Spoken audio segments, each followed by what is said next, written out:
তবে আমার একটা আবেদন ছিল যে আমি সাউথ কোরিয়াতে দেখেছি বিশ্বের অন্যান্য দেশেও পরিবেশ নিয়ে কিন্তু আন্তর্জাতিক এরকম ফিল্ম ফেস্টিভ্যাল হয়।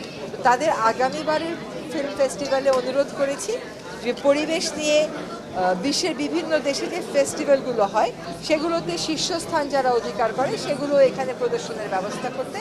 আরেকটা হচ্ছে তারা এবার ঢাকার বাইরে কক্সবাজারে যাচ্ছেন। ঢাকার বাইরে অন্যান্য বিভাগের লোকেরা কিন্তু এখানে ফিল্ম দেখতে অতটা আসতে পারবেন না।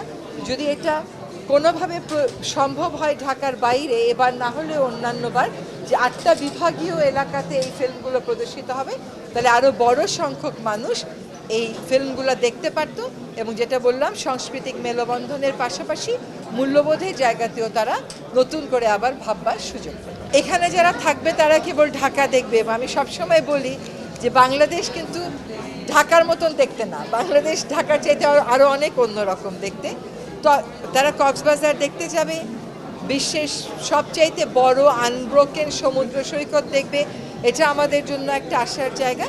সমুদ্র সৈকতে বিশ্বের অনেক জায়গাতেই ফিল্ম ফেস্টিভ্যাল হয়, সেখানে সকলে উপভোগ করুক, আমাদের দেশের সৌন্দর্যটাকে একটু দেখুক, কিন্তু বীজটা যেন কোনোভাবে নষ্ট না করে সেই একটা আবেদন জানিয়েছি। 54 বছরের সংকট তো এক মাসে সমাধান করা সম্ভব না, কারণ আমার হাতে আর এক মাস আছে, কিন্তু এটা খুবই গুরুত্বপূর্ণ একটা কাজ।